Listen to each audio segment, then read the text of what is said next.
Shri Lakshmi Prasanna pictures పేరుతో 1982 సంవత్సరంలోనే మోహన్ బాబు గారు ఓ నిర్మాణ సంస్థను ప్రారంభించారు. మొదట్లో బాగానే హిట్స్ పడ్డాయి. అయితే 1991 సంవత్సరం నుంచే మోహన్ బాబు గారికి ఆర్థిక కష్టాలు మొదలయ్యాయి. 1991 సంవత్సరంలో అసెంబ్లీ రౌడీ అనే సినిమా విడుదలయ్యింది. బాగానే సక్సెస్ అయింది. ఆ తర్వాత అదే ఏడాదిలో వచ్చిన రౌడీగారి పెళ్ళాం సినిమా ఫ్లాప్ అయింది. ఆ తర్వాత ఏడాదిలో వచ్చిన బ్రహ్మ అనే సినిమా కూడా మోహన్ బాబు గారికి లాభాలను తెచ్చిపెట్టలేదు. 1993 సంవత్సరంలో వచ్చిన మేజర్ చంద్రకాంత్ సినిమా మాత్రం బాగానే సక్సెస్ అయింది.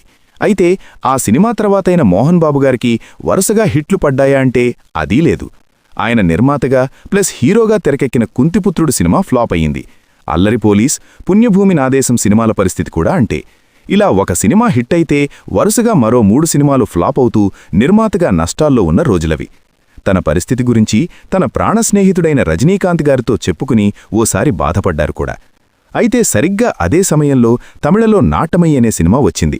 కెఎస్ రవికుమార్ గారి దర్శకత్వంలో శరత్ కుమార్, ఖుష్బూ, మీనా ప్రధాన పాత్రల్లో ఈ సినిమా తెరకెక్కింది. బ్లాక్ బస్టర్ హిట్ను కొట్టింది.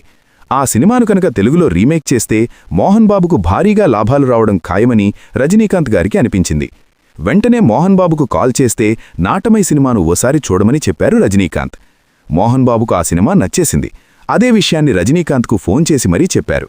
నువ్వు ఆ సినిమా రీమేక్ రైట్స్ని కొనుక్కో, ఫ్లాష్ బ్యాక్లో వచ్చే తండ్రి క్యారెక్టర్ను నేను చేస్తాను, ఈ దెబ్బకు నీ ఆర్థిక కష్టాలన్నీ తీరిపోవడం ఖాయమని రజనీకాంత్ చెప్పడంతో మోహన్ బాబు అవాకయ్యాడు. ఆ క్యారెక్టర్ నీకు సూట్ కాదు కదా అని మోహన్ బాబు డౌట్ పడితే తెలుగులోకి కాస్త మార్పులు చేద్దాంలేరా అంటూ లైట్ తీసుకున్నారు రజనీకాంత్. కట్ చేస్తే కెఎస్ రవికుమార్ గారికి మోహన్ బాబు గారు కాల్ చేశారు. నాటమై రీమేక్ రైట్స్ కావాలని కోరారు. ఈ సినిమాను నేను చిరంజీవి గారితో తీద్దామని అనుకుంటున్నానండి. రీమేక్ రైట్స్ను ఎవరికీ అమ్మడానికి సిద్ధంగా లేను. ఇప్పటికే చిరంజీవికి ఈ సినిమా కథను చెప్పాను. నాటమై సినిమాను చూడమని కూడా చెప్పాను.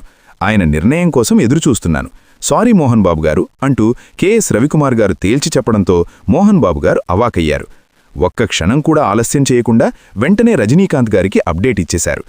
తన ప్రాణస్నేహితుడైన మోహన్ బాబు ఆర్థిక కష్టాలన్నీ పోవాలంటే నాటమై రీమేక్ ఒకటే పరిష్కారమని బలంగా నమ్మిన రజనీకాంత్ గారు ఎలాగైనా సరే ఈ సినిమా రీమేక్ రైట్స్ను మోహన్ బాబుకే దక్కేలా పక్కా వ్యూహానికి తెరయదీశారు. కెఎస్ రవికుమార్ గారికి నేరుగా రజనీకాంత్ గారే ఫోన్ చేశారు. నాటమై సినిమా రీమేక్ రైట్స్ గురించి అడిగితే మోహన్ బాబుకు చెప్పిన సమాధానాన్ని రజనీకాంత్ గారికి కూడా కెఎస్ రవికుమార్ గారు చెప్పుకొచ్చారు. ఆ మరుక్షణమే రజనీకాంత్ గారు ఓ వింత ప్రపోజల్ను తీసుకొచ్చారు. రవికుమార్ గారు, నా నుంచి ఓ ప్రపోజల్ తెస్తున్నాను. ఇప్పుడు మీరు ఈ నాటమై సినిమా రీమేక్ రైట్స్ను మోహన్ బాబుకి ఇస్తే గనక మీ దర్శకత్వంలో ఓ సినిమాను చేయడానికి నేను ఇప్పుడే డేట్స్ను కూడా ఇచ్చేస్తాను. నాటమై సినిమానిప్పుడు మీరు మళ్లీ తెలుగులో తీస్తే కేవలం అక్కడ మాత్రమే మీరు రిలీజ్ చేసుకోగలరు. నాతో సినిమాను తీస్తే తమిళ్తో పాటుగా తెలుగులో కూడా రిలీజ్ చేసుకోవచ్చు. నాతో సినిమాను చేస్తారా లేక తెలుగులో సినిమాను చేసుకుంటారా? బాగా ఆలోచించి మీరు నిర్ణయం తీసుకోండి అంటూ రజనీకాంత్ గారు ఆఫర్ను ఇవ్వడంతో కెఎస్ రవికుమార్ గారు ఆలోచనలో పడ్డారు. చివరకు రజనీకాంత్ గారి ప్రపోజల్ వైపే ఆయన మొగ్గు చూపారు. నాటమై రీమేక్ రైట్స్ను మోహన్ బాబుకే ఇచ్చేయడంతో ఆ తర్వాత అడవులోనే అంటే 1995 సంవత్సరంలోనే కెఎస్ రవికుమార్, రజనీకాంత్ గారుల కాంబినేషన్లో ముత్తూ సినిమా రావడం గమనార్హం. ఆ సంగతిని పక్కన పెడితే ఈ cinema remake rights Mohan Babu చేతిలోకి వెళ్లాయన్న సంగతి తెలిసి రజనీకాంత్ గారు మధ్యవర్తిత్వం వహించాలని తెలిసి చిరంజీవి గారు నేరుగా రజనీకాంత్ గారికే కాల్ చేశారు. ఆ సినిమా హక్కులను నాకే ఇప్పించాల్సిందిగా చిరంజీవి గారు కోరారు. కానీ రజనీకాంత్ గారు మాత్రం చిరంజీవి గారికే సర్ది చెప్పారు. మీకంటే మోహన్ బాబుకి ఆ సినిమా బాగా సెట్ అవుతుందని, మరోలా అనుకోవద్దని కూడా రజనీకాంత్ గారు చెప్పుకొచ్చారు.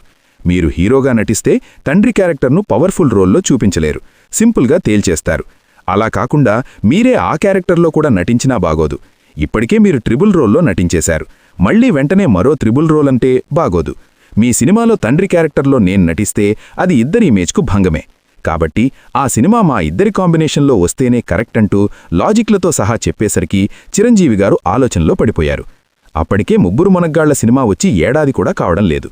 కాబట్టి రజనీకాంత్ గారి అభిప్రాయమే కరెక్ట్ అంటూ ఆ సినిమాను వదిలేసి విజయ్ బాపినేడు గారి డైరెక్షన్లో బిగ్ బాస్ సినిమాను చేసేందుకు గ్రీన్ సిగ్నల్ ఇచ్చేశారు చిరంజీవి గారు. మొత్తానికి నాటమై హక్కులు మోహన్ బాబు చేతిలోకి రావడంతో రీమేకులకు కేర్ ఆఫ్ అడ్రస్ అయిన రవిరాజ తెనిశెట్టిని దర్శకుడిగా ఫైనల్ చేసుకున్నారు. మ్యూజిక్ డైరెక్టర్ దేవిశ్రీ ప్రసాద్ తండ్రి పెదరాయుడు చిత్రానికి రైటర్గా పనిచేశారు. ఒరిజినల్ను మక్కీగా దింపేయకుండా తెలుగు ప్రేక్షకుల అభిరుచికి తగ్గట్టుగా మార్పులు చేశారు. ముఖ్యంగా ఈ చిత్రం కోసం ఆయన రాసిన డైలాగ్స్ అద్భుతమనే చెప్పాలి. తమిళంలో పాపారాయుడు పాత్రని విజయ్ కుమార్ పోషించారు. దానికి పెద్దగా బిల్డప్ ఉండదు.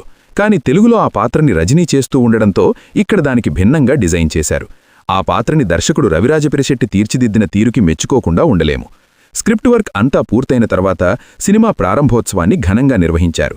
1994 ఎన్నికల ఫలితాల అనంతరం సీఎం హోదాలో ఎన్టీ రామారావు గారు తన రెండో భార్య లక్ష్మీపార్వతతో కలిసి ఈ వేడుకకు హాజరయ్యారు. రజనీకాంత్, మోహన్ బాబు గార్ల మీద తీసిన సీన్కు ఎన్టీఆర్ గారు క్లాప్ కొట్టి మరీ సినిమా షూటింగ్ను ప్రారంభించారు. మోహన్ బాబు తనకున్న ఆస్తిని తాకట్టు పెట్టి మరీ ఈ సినిమాను నిర్మించాడు.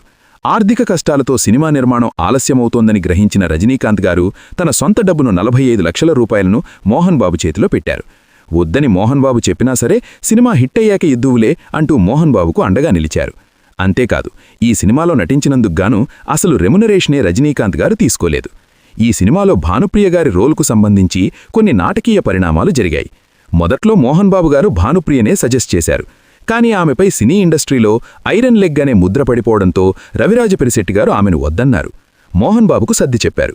సరేనని ఒరిజినల్లో నడిచిన ఖుష్బూ గారినే తీసుకోమన్నారు మోహన్ బాబు. అయితే ఈ విషయం తెలిసిన రజనీకాంత్ గారు ఆగ్రహం వ్యక్తం చేశారు. భానుప్రియ గారికే ఆ క్యారెక్టర్ కరెక్ట్ అంటూ ఆమెనే తీసుకోమని మోహన్ బాబుకు సూచించారు. అలా ఆ పాత్ర ఆమెకే దక్కింది. మెజారిటీ భాగం షూటింగ్ అంతా తూర్పుగోదావరి జిల్లాలోని రాజమండ్రిలో తిరగడం గమనార్హం. అయితే రజనీకాంత్, మోహన్ బాబు కాంబినేషన్లో సినిమా వస్తున్నా సరే తెలుగులో ఈ సినిమాకు అనుకున్నంత రీతిలో బజ్ క్రియేట్ అవ్వడం లేదు. మోహన్ బాబు గారికి అప్పటికే వరుస ఫ్లాపులు ఓ కారణమైతే చిరంజీవి, విజయ్ బాపినేడు గార్ల కాంబినేషన్లో బిగ్ బాస్ సినిమా తెరకెక్కుతూ ఉండడం మరో కారణం. వాళ్ళిద్దరిదీ హిట్ కాంబినేషన్.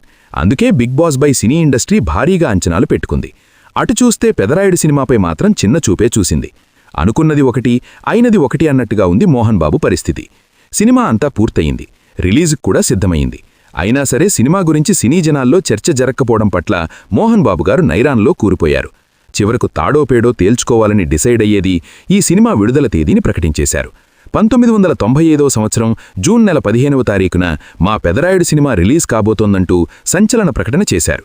మోహన్ బాబు ప్రకటనను చూసి సినీ ఇండస్ట్రీ అంతా విస్తుపోయింది. అందుకు ప్రధాన కారణం అదే రోజున చిరంజీవి గారి బిగ్ బాస్ సినిమా రిలీజ్ కావడమే. ఏంటి, చిరంజీవి సినిమాతోనే మోహన్ బాబు ఢీ కొడుతున్నాడు, హిట్ కొడదామన్నా అంటూ ఏకశక్యాలు ఆడిన వాళ్లు కూడా ఉన్నారు. బయ్యర్లు కూడా పెదరాయుడు సినిమాను కొనేందుకు పెద్దగా ముందుకు రాలేదు. అయినా సరే మోహన్ బాబు గారు వెనక్కు తగ్గలేదు. కొన్ని చోట్ల సొంతంగా రిలీజ్ చేసుకుని మరికొన్ని చోట్ల బయ్యర్లకు అమ్మేశారు. చిరంజీవి గారి బిగ్ బాస్ సినిమాతో పోలిస్తే తక్కువ స్క్రీన్లలోనే పెదరాయుడు సినిమా ఏమాత్రం అంచనా లేకుండానే విడుదలయ్యింది. కట్ చేస్తే అదే రోజు సాయంత్రానికి కలస్సిని షేక్ అయిపోయింది. మార్నింగ్ షో పడిన వెంటనే బిగ్ బాస్ సినిమాకు ఫ్లాప్ టాక్ వచ్చేసింది. పెదరాయుడు సినిమాకు మాత్రం బ్లాక్ బస్టర్ హిట్ టాక్ వచ్చింది. ఈవినింగ్ షోల నుంచి పెదరాయుడు హవా మొదలయ్యింది. ఎక్కడ చూసినా హౌస్ఫుల్ బోర్డులే. ప్రేక్షకుల డిమాండ్ మేరకు బయ్యర్లు కూడా థియేటర్ల సంఖ్యను పెంచుకోవాల్సి వచ్చింది. రెండో వారం నుంచి పెదరాయుడు వసూళ్లు అమాంతం పెరిగాయి. ఫ్యామిలీ ఆడియన్స్ కనెక్ట్ అయ్యే అంశాలు ఈ సినిమాలో ఎక్కువగా ఉండడంతో పెదరాయుడు సినిమాకు లాంగ్ రన్ మరింత పెరిగింది. ఈ సినిమాలోని పాటలు కూడా బాగా వర్కౌట్ అయ్యాయి. ఈ సినిమా విడుదలైన తర్వాత ప్రతి తెలి ఇంటిలోనూ కదిలే కాలమా అనే పాట ఎక్కువ కాలం వినిపించింది. ఈ సినిమాలోని డైలాగ్స్ కోసం, పాటల కోసమే రిపీటెడ్ ఆడియన్స్ రావడం మొదలుపెట్టారు. ఈ సినిమాలో భార్య గొప్పతనాన్ని తెలుపుతూ the relationship between wife and husband అనే ఓ డైలాగ్ ఉంటుంది.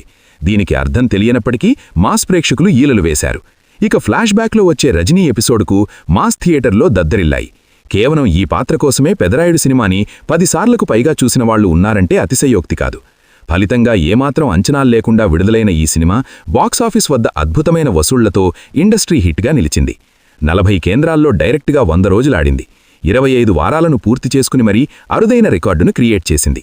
ఈ సినిమా ప్రారంభోత్సవానికి ఎన్టీఆర్ గారు హాజరయ్యారని చెప్పుకున్నాం గదా.